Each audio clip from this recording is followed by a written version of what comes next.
Brother Muhammad is asking about the Tableeghi Jamaat, and everybody knows that Tableeghi Jamaat is one of the large groups of Muslims who are widely spread in the subcontinent. So India, Pakistan, and Bangladesh, and they have their annual convention in Bangladesh, in Dhaka, if I'm not mistaken. They have a lot of things that are good, and they have a lot of things that are bad. So they are the kindest of the groups. They're peaceful, they're very generous, they're nice, easygoing people.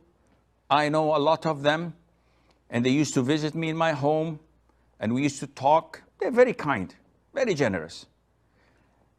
They abide by a lot of the sunnah, such as growing the beard, shortening the thobe, using the miswak, observing salat in the masjid, reciting the Qur'an, making dhikr. All of these things are beautiful in them.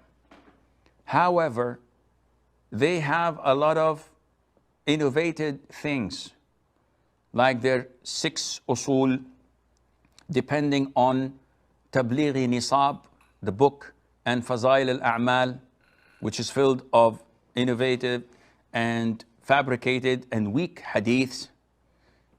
They depend on their self-seclusion with the group. So it is a form of Sufism, where they tend to travel for 3 days a week, 10 days, 40 days, and they go from one place to the other, usually stay at masjids, eat together, sleep together, go visitation between Dhuhr and Asr and Maghrib, or Maghrib and Isha, knocking doors of Muslims, inviting them to come to the masjid, making dhikr. They have also the bayan, where people after Fajr stand up and say that I did so and so and so yesterday, and this happened to me. And some of it is true, and some of it is fabricated, or they tend to lie sometimes in order to draw people to join them. But this is not the norm, but I've seen this. So in essence, they have a lot of good in them, but they don't promote jihad.